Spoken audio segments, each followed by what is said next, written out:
Situé dans le parc national du Gran Sasso, le Calderone est le dernier glacier des Apennins. Il peut nous apprendre beaucoup sur l'histoire climatique et environnementale de la Méditerranée. Selon le Conseil national de la recherche italien, l'augmentation des températures au rythme actuel entraînera la disparition de tous les glaciers situés en dessous de 3600 mètres d'ici 2100. Celui du Calderone, situé à 2700 mètres d'altitude, risque lui de fondre d'ici 2050. E effettivamente continuiamo a chiamarlo ghiacciaio del Calderone, ma fino al 2000 era di fatto l'ultimo. Jusqu'en l'an 2000, le glacier de Calderone était le dernier survivant de la zone méditerranéenne et le plus méridional d'Europe. Mais en 2000, très mauvais signe pour commencer le millénaire, ce glacier s'est divisé en deux blocs de glace que les scientifiques appellent glacionevati ou glaciaires. Ces deux glaciaires nous racontent l'histoire d'un changement climatique qui désormais est devenu une véritable crise dans la région du Gran Sasso. D'abord, on ramasse un peu de neige avec une pelle et puis on insère le cylindre. Pour préserver les informations cachées dans le glacier, une équipe de scientifiques a lancé le projet Ice Memory. Les carottes de glace prélevées seront stockées en Antarctique dans une grotte de neige à moins 50 degrés Celsius. Tous ces échantillons, provenant des 4 coins du monde, serviront aux générations futures. Ces échantillons seront stockés par une fondation internationale et ils ne pourront pas être touchés pendant au moins 50 ans. Puis ils seront disponibles pour les chercheurs qui en feront la demande. Grâce au projet Ice Memory, nous pourrons comprendre comment et pourquoi le climat se réchauffe et surtout les conséquences de tels bouleversements sur les humains un peu partout sur la planète.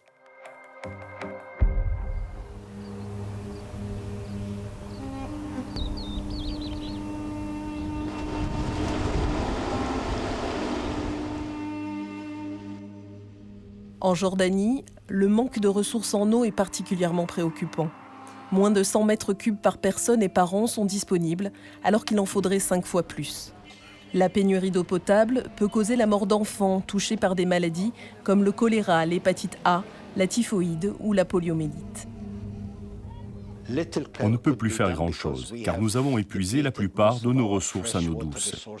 Sur 14 aquifères souterrains, les roches qui abritent l'eau, nous n'en avons plus que 2. Nous ne pouvons compter que sur l'usine de dessalement de la ville d'Aqaba, qui doit ouvrir prochainement. D'une part, pour approvisionner en eau potable la population, et d'autre part, pour élever le niveau de la mer Morte, qui baisse de presque 1 mètre par an. Le gouvernement s'efforce de garantir des ressources durables en mettant en œuvre le Water National Carrier Project, conçu pour dessaler l'eau de la mer Rouge dans la ville d'Aqaba et la transférer à tout le royaume. Nous passerons ainsi d'un système d'approvisionnement en eau une fois par semaine à un système 24 heures sur 24. Nous avons également amélioré notre capacité à collecter l'eau pluviale en renforçant le stockage des barrages. Il existe d'autres initiatives visant à accroître l'utilisation de l'eau traitée provenant des stations d'épuration pour l'irrigation et pour l'industrie. De cette manière, nous disposerons d'environ 200 millions de mètres cubes d'eau par an à utiliser. Pour le gouvernement jordanien, ce projet de dessalement garantira des ressources en eau durables et renouvelables. Mais les habitants ne pourront en bénéficier qu'en 2027. En attendant, le pays continue de s'approvisionner à partir de sources traditionnelles ou grâce au commerce avec les pays voisins. Bien sûr, la pénurie nous pousse à économiser l'eau. Nous prenons une douche tous les 3 jours au lieu de tous les jours. Nous nettoyons l'extérieur de la maison en utilisant des seaux d'eau au lieu du tuyau. Nous sommes inquiets car si pendant l'hiver il ne pleut pas assez, alors la saison estivale risque de se transformer en un véritable cauchemar. Nous vivons avec cette anxiété.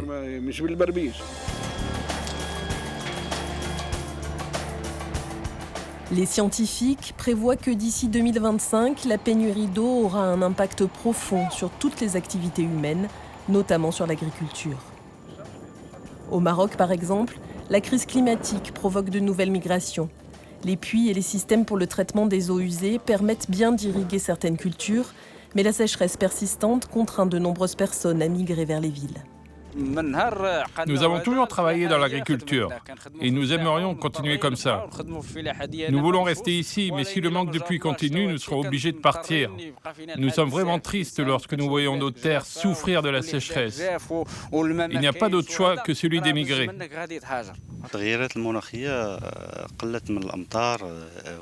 Le manque de pluie a provoqué l'assèchement des terres. Cela a affecté non seulement l'agriculture, mais aussi l'élevage. Il n'y a plus de fourrage pour les animaux, il n'y a pas d'herbe ici, il n'y a que des pierres et des rochers. Même les puits se sont asséchés.